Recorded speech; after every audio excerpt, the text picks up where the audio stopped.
What's up? Bag Talk. First one of 2020. Couple weeks off for the holidays. Today we're going to talk a little bit NFL playoffs. Some of the matchups this week who I think is going to do really well. There's actually I think there's only really one team this week that has a chance of reaching the Super Bowl. It's probably not who you'd think looking at the list this week. If we look at the first games, we got a couple games this week, 4 games, 2 on Saturday, 2 on Sunday. And a couple more bowl games this week. But before we get to that, I'm going to just do some housekeeping a little bit. I'm still looking for microphones, hoping to get some in the next month or two. So really until then, probably I won't be having any guests on until I have two reliable microphones to use. That way we don't have the same problems we had last podcast. But yeah, I appreciate everybody that listens. It really means a lot to me. Other than that, we got a little upkeep in the NFL. A couple coaching changes. The Redskins who fired their coach a while ago, have since hired a head coach, Ron Rivera. I think it's a good move. He's already named his defensive coordinator and Jack Del Rio, former Jaguars and Raiders head coach. The Browns fired Freddie Kitchens after 1 year, correcting a hire that probably should have never been made. The Browns are the joke of the NFL again. They never really stopped being the joke of the NFL. But I do think that that's a job that should be very attractive. I think that's a job that Josh McDaniels from the Patriots is going to take this year. It's one of the two that he said he'd leave for. The Giants fired head coach Pat Shurmur after 3 unsuccessful years, which he actually had the exact same record he did when he was the head coach in Cleveland for 3 years. I believe it was 9. He's 9-23 in 3 years as a head coach in both places. Yeah, that's another big time job. They have a quarterback. They have a really good running back.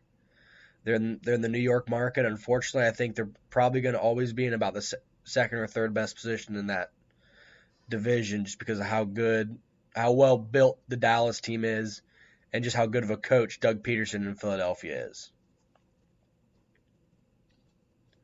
Other coaches that got fired this year, being obviously Carolina fired Ron Rivera a couple weeks ago. I think that's a job that's probably going to end up going to Mike McCarthy, the former Packers head coach, former Super Bowl champion. He is a guy that I think sat out a couple years for good reason, because I don't think he was waiting for the right job, didn't want to jump into a place too quickly. Those are the only 4 NFL head coaching vacancies right now in terms of guys that places interviewed. McCarthy's got an interview with all 4 places. McDaniels has an interview with all 4 places. The Browns have a very strong interest in Urban Meyer, according to a report that came out today. And there's the big job in college football is not pro football. Is still technically not open, because the Cowboys, as of right now, still have not fired Jason Garrett, which is shocking to a lot of people, because everybody assumed that he was just dead and gone because he missed the playoffs this year with a very, very talented roster.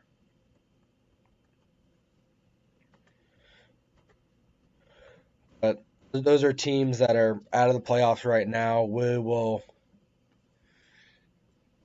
back to them at a later date as the coaching searches progress. So right now we're going to talk about the playoff games. Let's start with the first playoff game. Bills at Texans. Both teams are 10-6, playing at 4:35 Eastern Time, Saturday, January 4th in Energy Stadium in Texas, Houston, Texas. The Texans are 3-point favorites. The point total right now is at 43.5. I think it's actually going to go over. I don't think the Texans defense is that good, and I think Deshaun Watson will score against the Bills. But at the same time, I think the Bills have a very good chance of winning this game. I'm a lot higher on Josh Allen than a lot of people are. I think he moves really well in the pocket. It's going to help him in the playoffs against the Texans pass rush with Whitney Merciless and possibly J.J. Watt back. That's an aspect of his game that he'll really need. But as far as the Texans offense, there's a possibility. Will Fuller is a game-time decision. So if he plays, when he's on the field, the Texans offense changes entirely. In totality, the Texans offense changes when he's on the field. If they were fully healthy, if they had not traded Jadeveon Clowney for whatever reason they did for draft picks, I would say the Texans will be a team that could threaten for a Super Bowl. But that being said, I don't think their defense is strong enough, and I think Deshaun Watson has a little bit of that overrated factor where he's an extremely talented quarterback that's very cool to watch. But then you get him in big games at the professional level, and he struggles. He looked awful last year against the Colts in the playoffs. He's looked bad in other big games he's played in as a pro. He turns the ball over. Carlos Hyde ran for 1,000 yards this year, but I'm not sure how great they are running the ball truly. They have really good receiving core, which helps out Deshaun Watson a lot, but their offensive line's bad. And the Bills, that's the strength of the Bills' defense, is in that front four, where you have Ed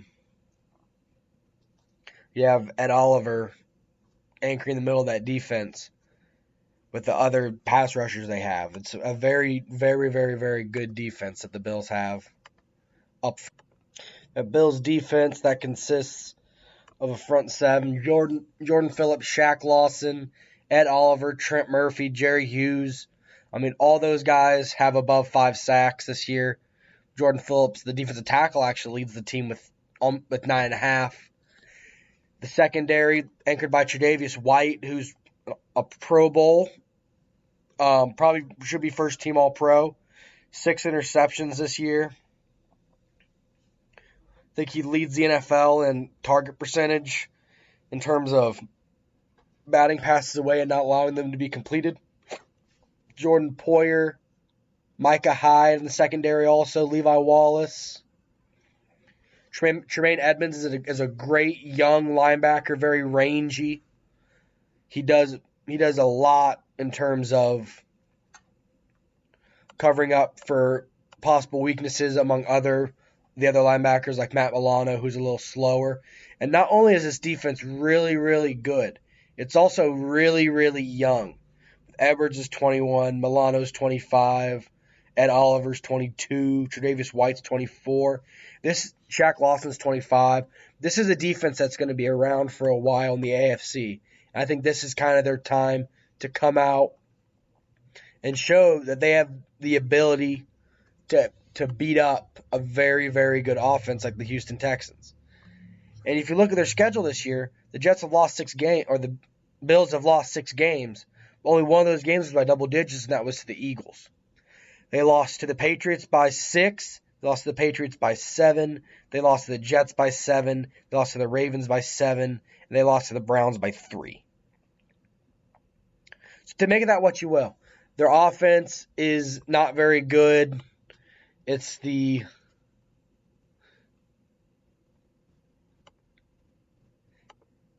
It's the 26th rated passing offense.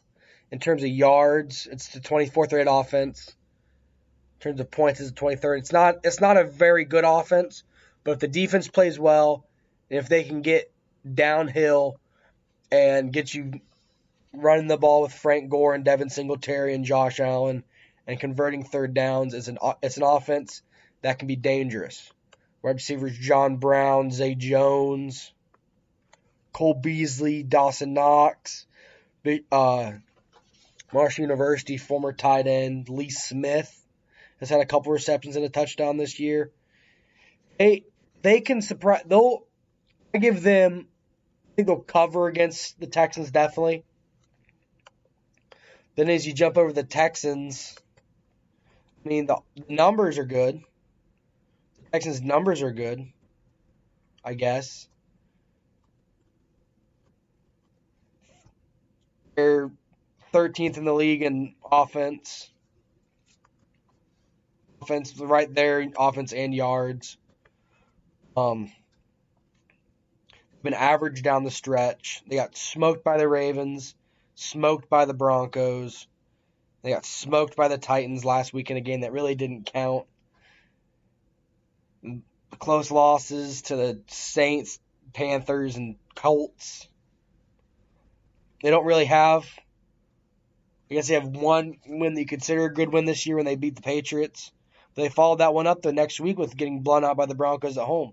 So I don't really know what to make of the Texans. Deshaun Watson, 3,800 yards, 26 touchdowns, 12 interceptions. You add that to his running yards, where he's got 413 running yards and 7 touchdowns. He does also have 10 fumbles. So that's 22 turnovers that he's got right there. 5 game-winning drives, 3 fourth-quarter comebacks this year. But again, the strength of this team is Deshaun Watson. The strength of this team is their receiving core. Will Fuller, Kenny Stills, DeAndre Hopkins. They have a big tight end in Jordan Atkins and Darren Fells. Duke Johnson out of the backfield. Kiki QT, when he's able to play, is a good player. But yeah, it's J.J. Watt's practicing right now. He's limited in practice, as is offensive tackle Laramie Tunsil. The offensive line's got to hold up, and against that Bills defense, I'm not sure it's going to. The defense is bad for the Texans. It's ranked 28th in the league. They don't force a lot of turnovers. Jonathan Joseph is still clocking minutes in the secondary. He started 11 games this year, which is absolutely wild to me. If you've been out of the league a while ago. In terms of sacks, Whitney Marsalis is the only guy above 5. He's got 7.5. So they're not creating a whole bunch of pressure, which really is starting to lean me towards, I think I'm going to pick the Bills to win this game. I think I'm going to take the Bills' money line, and I'm going to take the under, actually. Now, I remember saying we were going to take the over earlier. I think I'm going to take the under. I think the Bills are going to win this game like 17-16 or something like that, 17-10. The Texans don't normally win these games in the first round. They get bullied unless it's against the Bengals, really. So, yeah, first game, ABC, ESPN. I'm going to take the Bills outright, and I'm going to take the under in that game. The next game we have is going to be the Patriots hosting the Tennessee Titans. This is the first time the Patriots have played in the first round of the playoffs in a long time. Look to see exactly when the last time they played in the first round was. The last time they played in the first round of the playoffs was 2009. When they went 10-6.